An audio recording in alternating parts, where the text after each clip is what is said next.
Tonight, we're taking the tough questions directly to Providence after they made a multi-million-dollar deal to put their name on Jeld-Wen Field. So the question is, how can they afford to shell out money for naming rights when thousands of people can barely afford their own health care?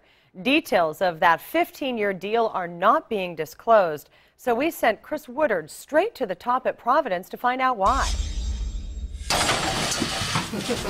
There you go. That's the new stadium identity. Providence Park. A new name, instantly bringing questions. These funds are going to be used for what? For promotion of their plan, not for medical care, not for health care. Camilo Marquez is with the group Healthcare for All Oregon. Like many others, he didn't like the Moda Center deal, and he sure doesn't like the Providence Park deal. I'll tell you, it was deep disappointment. His concerns, just some of the tough questions I took to the top at Providence. You're putting a name on a stadium. How does that help with, health and wellness? How does that translate?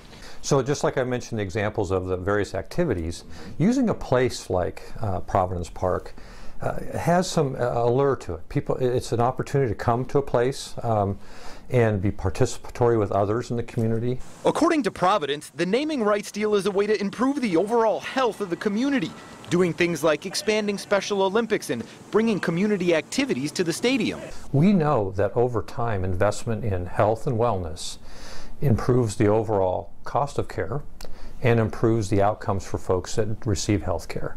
But at a time when many are concerned about the increasing cost of health care, Providence won't say how many millions they're spending on the naming rights deal. I tried to find out. You're a company that's very involved in the community. You are a nonprofit. That said, why not let patients or community members know what you're spending? I'm respecting the confidentiality with Peregrine and with Merit, and so I defer that question to Merit. In case you missed it, I already asked Merit, the Timbers owner, Monday. Why is it important for you guys to keep that confidential despite the fact that it is a publicly owned stadium? Well, that's the nature of those deals. I mean, that's always been the case. With neither side talking, I kept digging and found information about other MLS naming deals. According to a report by Marquette University Law School, MLS deals range from the $7 million a year Home Depot had been paying in LA for Chivas and the Galaxy to the more average $2 million a year Dick's Sporting Goods is paying in Colorado for the Rapids, to a low of $750,000 a year Toyota is paying for the Chicago Fire. Providence still won't tell me their numbers. I will say it's a very fair opportunity for us. I'm Chris Woodard for KOIN 6 News.